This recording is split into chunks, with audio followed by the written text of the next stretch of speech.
I've never been nervous in public speaking situations, but I am a fucking wreck for this thing.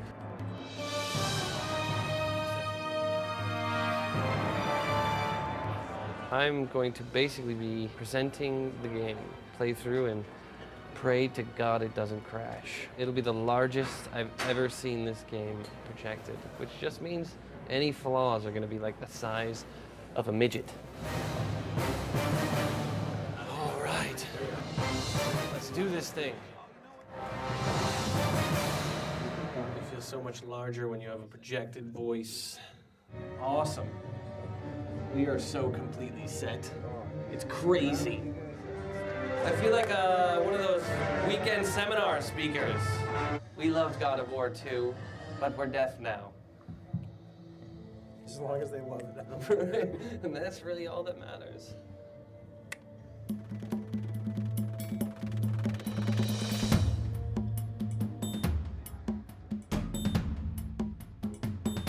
I feel loose. Feel loose. Feel ready to hit some buttons. The gods of Olympus have abandoned me.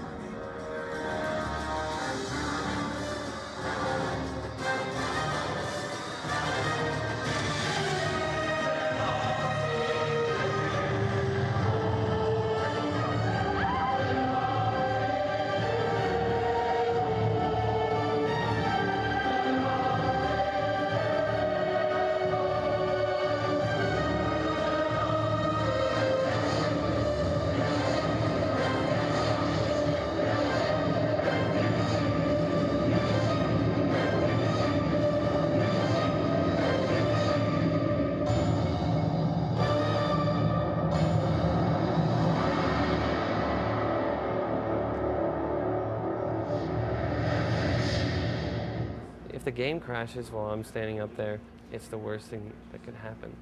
Aside from me like sneezing and having snot hang out my nose during the press. Even then, I think that can have a funny spin to it. A crash is definitely not a good thing. So what we're gonna do is kind of go right into this little sneak peek, pulling up the curtain a little bit, demo. You guys are the first ones that are really gonna check this out. Nothing will stop me in my quest. I will have my vengeance! One of the things we're really excited about in this game is that Kratos has to journey to the edge of the world.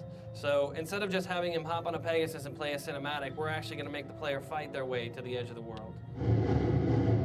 So this new gameplay experience is going to have the same combat system that we have on the ground, except you're going to be fighting these battles thousands of feet above the earth.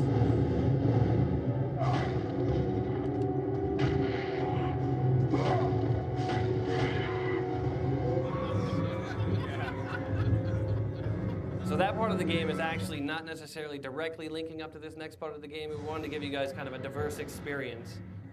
So as in the last game, we're really kind of mixing up the environments.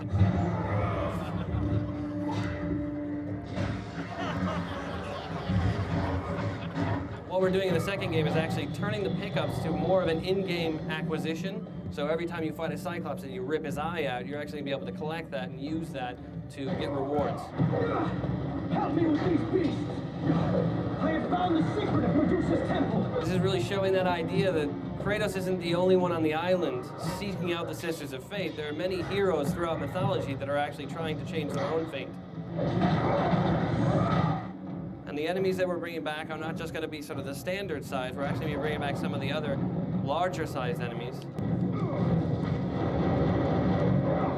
Now we're all the way back to where we started, and I'm actually able to use the Golden Fleece to throw the Medusa's beam back and turn the door to stone.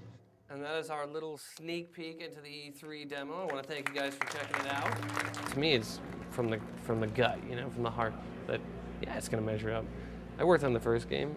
Half these people worked on the first game, you know? What the first game was a culmination of all these people's work.